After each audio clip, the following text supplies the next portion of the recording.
Bismillahirrahmanirrahim. Bismillahirrahmanirrahim. Subhanakallahumma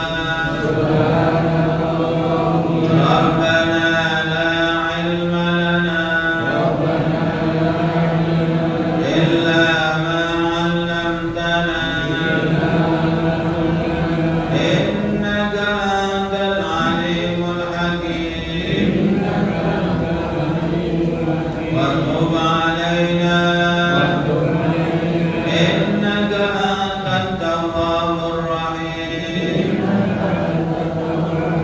Wa taqabbal minna innaka antas samiul 'alim. Wa 'allimna min ladunka ilman nafi'an ya dzal jalali wal ikram. Allahumma aftah lana hikmataka wa anshur 'alaina rahmataka ya dzal jalali wal ikram. Bismillahirrahmanirrahim. Alhamdulillahirabbil alamin. Wa bihi nasta'in ala umuri dunya waddin. Wassalatu wassalamu ala asrafil anbiya'i wal mursalin sayyidina wa habibina wa maulana Muhammad sallallahu alaihi wasallam wa ala alihi wa sahbihi ajmain. Amma ba'd.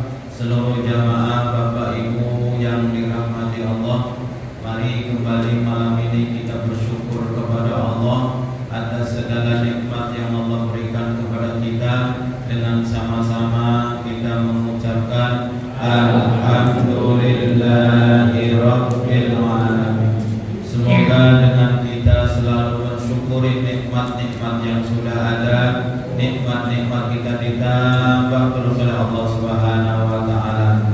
Kita dan keluarga semoga Allah berikan panjang umur dalam keadaan sehat walafiat, diberikan rezekinya yang luas, yang halal, yang barokah untuk bekal ibadah kita dan anak cucu kita. Semoga Allah jadikan orang-orang yang soleh atau solehah, yang istiqomah dalam beribadah sampai mendapatkan husnul khatimah.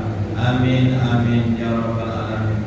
Salawat serta salam kita mohonkan kepada Allah, semoga disampaikan pada kekasihnya baginda besar Nabi Muhammad sallallahu alaihi wasallam. Semoga kita yang ibadahnya sedikit, ibadahnya banyak kekurangannya, semoga di dunia lebih-lebih nanti di akhirat kita mendapatkan pertolongan dari beliau. Amin ya rabbal alamin.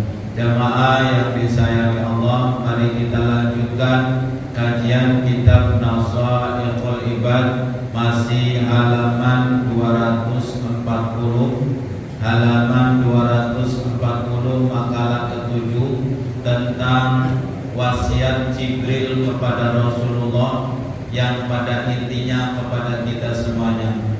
Berangkat dari surat An-Nisa surat keempat ayat 36, Allah berfirman, wa'budullaha wa la tusyriku bihi syai'an wa bil walidaini ihsana wa bidhil qurba wal yatama wal masakin wal jari dhil qurba wal jaril junubi was sahibi bil jambi wa ibnis sabili wa ma malakat aymanukum.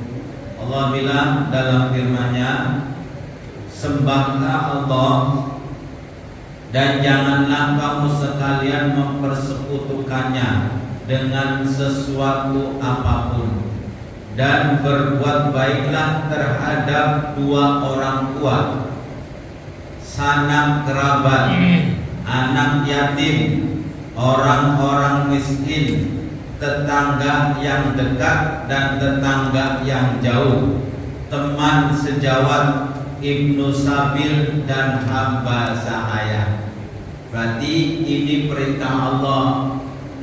Perintah Allah bahwa kita hidup di dunia mesti berbuat baik hubungan kita kepada siapa? Dua orang tua, sanak kerabat, anak yatim, orang-orang miskin, tetangga yang dekat dan tetangga yang jauh, teman sejawat, Ibnu Sabil dan hamba sahaya. Ada dalam kitab penjabarannya, dalam kitab Nasaihul Ibad, Jibril datang kepada Rasulullah, suruh kita berbuat baik sama tetangga. Ya, yang pertama kemarin sudah kita bahas, kepada tetangga. Yang kedua, Jibril pesannya, wasiatnya, bentuknya wasiat, harus suruh berbuat baik kepada istri-istri kita. Yang udah punya istri, yang belum punya istri, carilah, ikutlah biro jodoh ya. Ada bapaknya. Ini para tentara nih yang masuk bidangnya. Masya Allah ya. Suruh berbuat baik pada istri-istri. Kenapa? Ya, kenapa kita suruh berbuat baik? Karena istri itu dalam tanggung jawab kita. Ketika kita tidak berbuat baik, Pak, kita tidak akan dapat manfaatnya. Makanya saling memberi manfaat. Coba Bapak lihatin semua dalam kehidupan. Ketika saya memberi nafkah, maka saya kemudian dapat pelayanan dari pasangan kita. Nah, kalau kita nggak bisa berbenar nafkah gimana dong? Kewajiban dari istri. Masalah suami sholat atau tidak, masalah suami modelnya kayak apa, itu urusan dia sama Allah. Urusan istri berbakti kepada suami.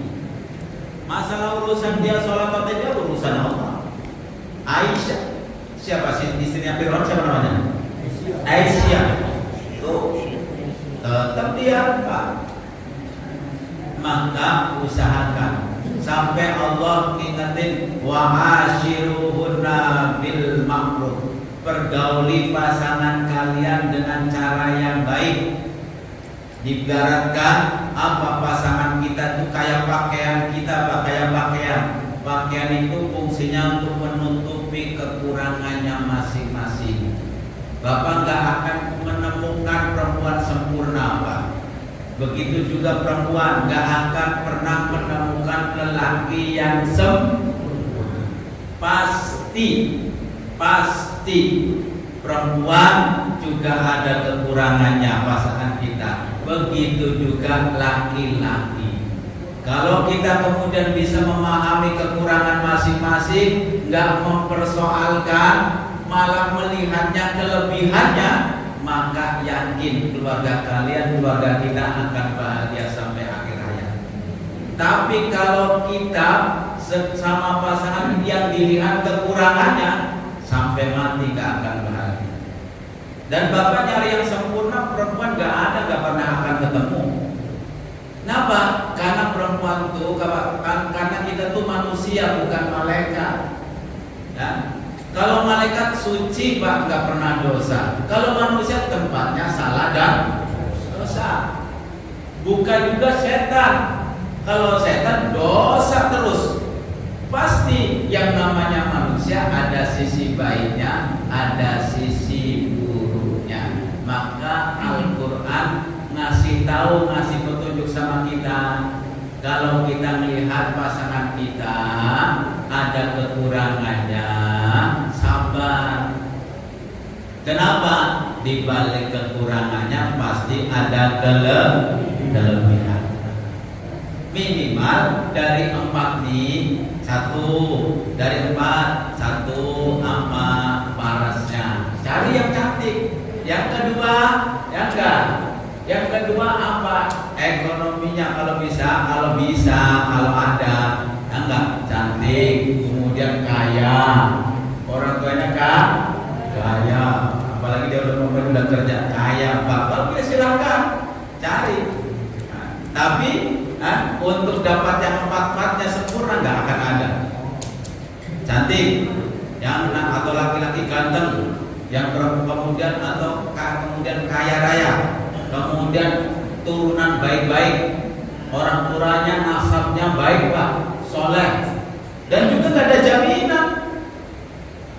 Yang terakhirnya apa? Solihah, kalau perempuan agamanya baik. Empat-empatnya ada pada seseorang, bujangan atau perempuan, nah maka nggak akan ada. Pasti ada kekurangannya. Kalau begitu minimal pak yang jadi ukuran jangan cantik, jangan ganteng. Kenapa? Cantik atau ganteng akan hilang, yang nggak akan kekal dimakan. Nah, tuh. Nah, dulu yang kakek-kakek di sini gantengnya kayak apa ya? Sekarang ada.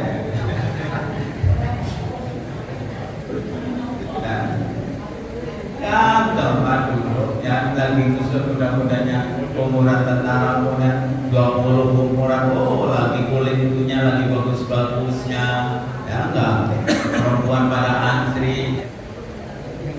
Kemudian kaya pak juga bisa jatuh miskin, berarti nggak ada jaminan.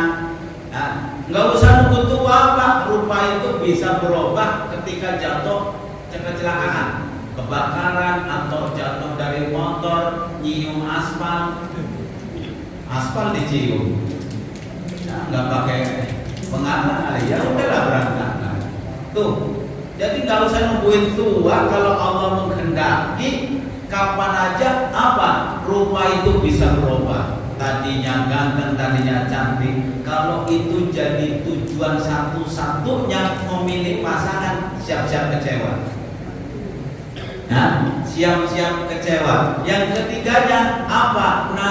Nasab juga nggak jaminan, turunan juga tidak jaminan. Nah, kalau begitu apa yang usahakan? Yang keempat apa?